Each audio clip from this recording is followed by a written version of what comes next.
Fala galera, bom dia, boa tarde, boa noite, boa madrugada, sejam bem-vindas, sejam bem-vindos ao Arete Jus. Está começando mais um episódio e hoje nós vamos com os destaques do informativo número 1047 do Supremo Tribunal Federal. E aí galera, tudo certo com vocês? Preparados para mais um episódio?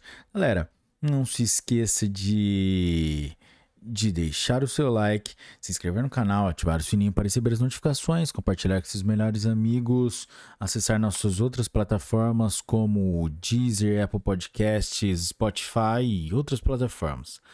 Vamos lá? Direito Constitucional. Direitos e garantias fundamentais. Poder Judiciário. Direito Processual Penal. Prova. Interceptação telefônica. Interceptação telefônica e prorrogações sucessivas. Recurso extraordinário número 625.263 do Paraná. Tema número 661 da repercussão geral. Relator, ministro Gilmar Mendes. Redator do acordo, ministro Alexandre de Moraes. Julgamento em 13 de março de 2022. Tese fixada. São listas as sucessivas renovações de interceptação telefônica, desde que, verificados os requisitos do artigo 2º da Lei 9.296, de 1996, e demonstrada a necessidade da medida diante de elementos concretos e a complexidade da investigação, a decisão judicial inicial e as prorrogações sejam devidamente motivadas, com justificativa legítima, ainda que sucinta, a embasar a continuidade das investigações. São ilegais as motivações padronizadas ou reproduções de modelos genéricos sem relação com o caso concreto. Resumo.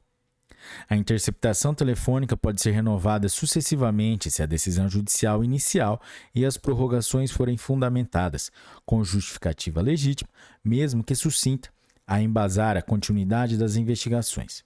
Direito Constitucional. Ordem Social. Fundef, Fundeb. Precatório, pagamento de pessoal. Arguição de descumprimento de preceito fundamental, número 528, Distrito Federal. Relator, ministro Alexandre de Moraes. Julgamento virtual finalizado em 18 de março de 2022.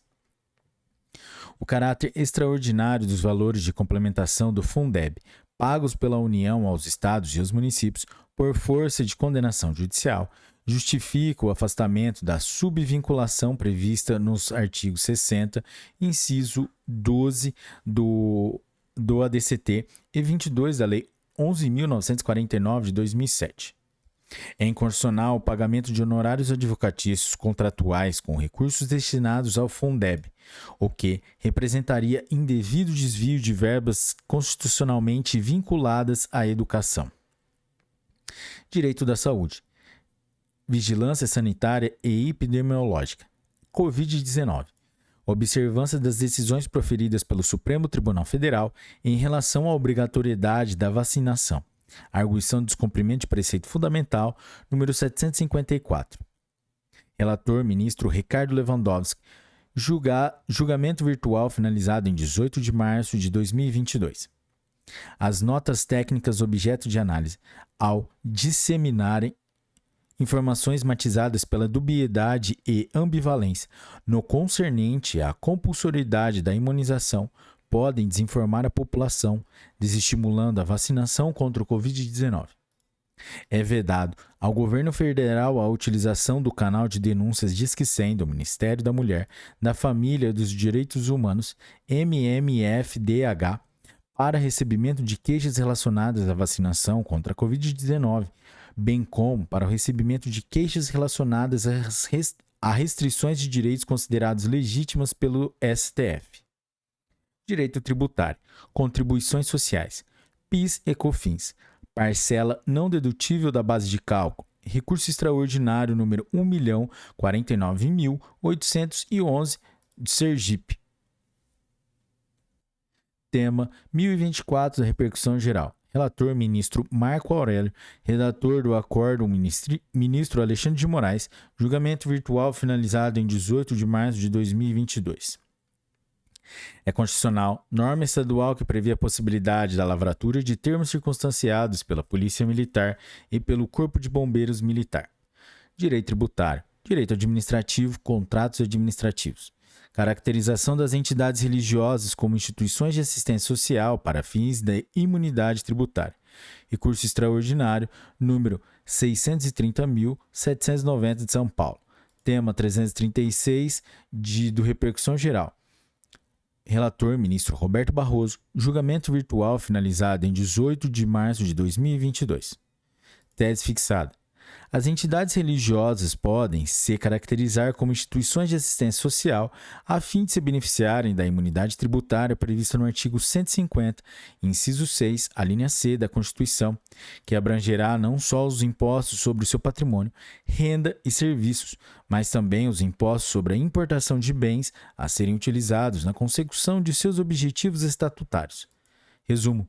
As organizações assistenciais religiosas podem ser abrangidas pela imunidade prevista no artigo 150, inciso 6, a linha C da Constituição Federal de 1988. Direito tributário. IPI. Direito processual civil. Repercussão geral. Incidência de IPI sobre bacalhau seco e salgado é questão infraconstitucional. Recurso extraordinário número 627.280 do Rio de Janeiro. Tema 502 da Repercussão Geral. Relator ministro Roberto Barroso. Julgamento virtual finalizado em 18 de março de 2022. Tese fixada. É infraconstitucional, a ela se aplicando os efeitos da ausência de repercussão geral. A controvérsia relativa à incidência de IPI sobre o bacalhau seco e salgado oriundo de país signatário do GATT. Resumo. Não possui repercussão geral. Diante de sua natureza infraconstitucional, a discussão sobre a incidência de IPI sobre o bacalhau seco e salgado vindo de país signatário do GATT. Direito tributário. Procedimento administrativo fiscal. Artigo 38 da Lei 9.430 de 1996. Representação fiscal para fins penais e crimes contra a Previdência Social. ADI número 4.980, Distrito Federal. Relator ministro Nunes Marques. Julgamento finalizado em 10 de março de 2022. A representação fiscal para fins penais relativa aos crimes de apropriação indébita previdenciária e de sonegação de contribuição previdenciária será encaminhada ao Ministério Público depois de proferida a decisão final na esfera administrativa sob a exigência fiscal do crédito tributário correspondente. Galera, é isso aí, esse foi o informativo número 1047 do STF com os seus destaques. Se vocês curtiram esse episódio, deixe seu like e acesse nossas outras plataformas como Spotify, YouTube, Amazon Music, Audible, Deezer, Apple Podcast, Google Podcast e Anchor by Spotify. Galera, deixe o seu like, deixe o seu comentário se vocês estão gostando desse formato e compartilhe com seus melhores amigos. Tenha um ótimo dia, uma ótima tarde, uma ótima noite e até a próxima. Um forte abraço e tchau!